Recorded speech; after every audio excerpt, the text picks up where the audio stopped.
రాష్ట్ర మంత్రివర్గ సమావేశంలో ముఖ్యమంత్రి చంద్రబాబు మంత్రులకు గట్టి సందేశం ఇచ్చారు.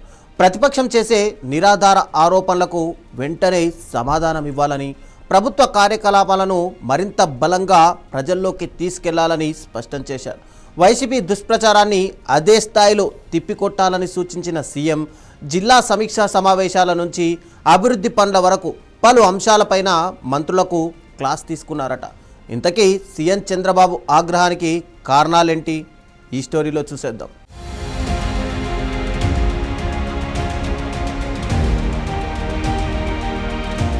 ఈసారి మంత్రివర్గ సమావేశంలో సీఎం చంద్రబాబు మాటల్లో స్పష్టత పెరిగింది.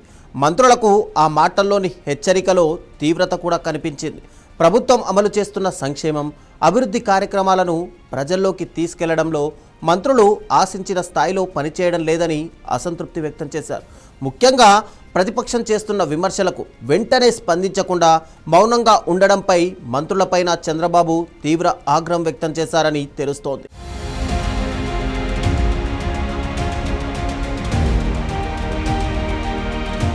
నీట్ పేపర్ లీక్ అంశాన్ని రాష్ట్రంలో విజయవంతంగా నిర్వహించిన మెగా డిఎస్సితో ముడిపెట్టి ప్రభుత్వం మీద బురద జల్లేందుకు వైసీపీ ప్రయత్నిస్తోందని సీఎం చంద్రబాబు ఈ సందర్భంగా మంత్రులతో వ్యాఖ్యానించినట్టు సమాచారం.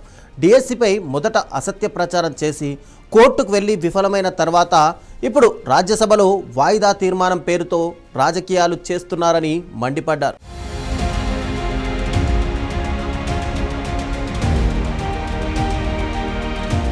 ఇటీవల ఆక్వాఫీడ్ నుంచి పొగాకు రైతుల వ్యవహారం వరకు ప్రతి అంశాన్ని కూడా రాజకీయంగా ఉపయోగించుకొని ప్రభుత్వం మీద వైసీపీ నాయకులు విమర్శలు చేస్తున్నారని సీఎం చంద్రబాబు ప్రస్తావించినట్టు తెలుస్తోంది.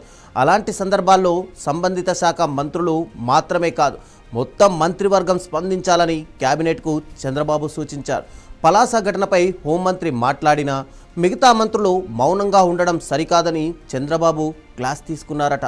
ప్రతి ఒక్కరూ స్పందించాలని, ఎవరు వెంటపడరని, ఎవరికి వారే చొరవ తీసుకొని వైసీపీ విమర్శలకు కౌంటర్లు ఇవ్వాలని సూచించారు.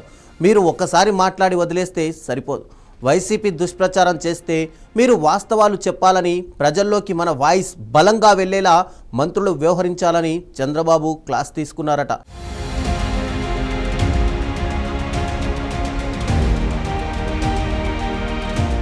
జిల్లాల అభివృద్ధి పనులపైన సీఎం అసంతృప్తి వ్యక్తం చేశారు.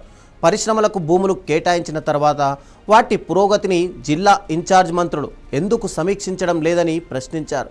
డిఆర్సీ సమావేశాలు రెగ్యులర్గా నిర్వహించాలని, కలెక్టర్లతో కలిసి పనిచేస్తే చాలా సమస్యలు కూడా పరిష్కారం అవుతాయని ఆయన సూచించారు.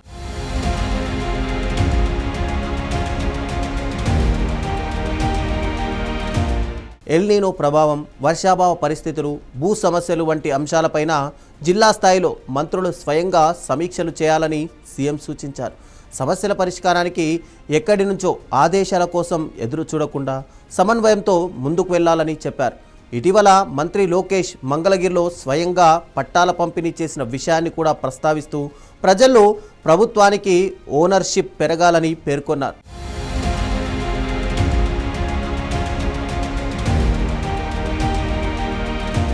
ఇక 2 ఏళ్ల పాలనలో ప్రభుత్వం చేపట్టిన సంక్షేమ, అభివృద్ధి కార్యక్రమాలపై మంత్రులు ప్రెస్ మీట్లు పెట్టినా ప్రజల్లో ఆశించిన ప్రభావం కనిపించడం లేదని సీఎం అభిప్రాయపడ్డారు.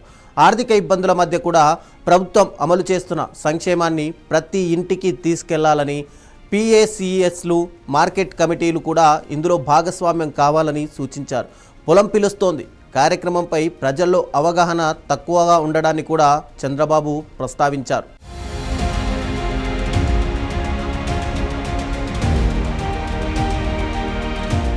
ఈ కేబినెట్ సమావేశానికి ఉప ముఖ్యమంత్రి పవన్ కళ్యాణ్ హాజరు కాలేదు.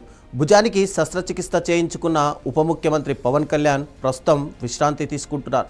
మరోవైపు మంత్రులు ప్రభుత్వ కార్యక్రమాల అమలుతో పాటు రాజకీయ విమర్శలకు సమానంగా స్పందించాలని సీఎం చంద్రబాబు స్పష్టమైన దిశానిర్దేశం చేశారట. ప్రజల్లో ప్రభుత్వ తీరుపై బలమైన అవగాహన కల్పించడం, ప్రతిపక్ష ఆరోపణలను వెంటనే తిప్పికొట్టడం ఇకపై మంత్రుల ప్రధాన బాధ్యతగా మారనుందని టీడీపీ వర్గాలు అంటున్నాయి. టీడీపీ ప్రధాన కార్యాలయం నుంచి వచ్చే ప్రెస్ మీట్లకు కొందరు మంత్రులు స్పందించట్లేదని చంద్రబాబుకు ఫిర్యాదులు వెళ్లడంతో కేబినెట్లో చంద్రబాబు ఈ విషయాన్ని ప్రముఖంగా ప్రస్తావించారట.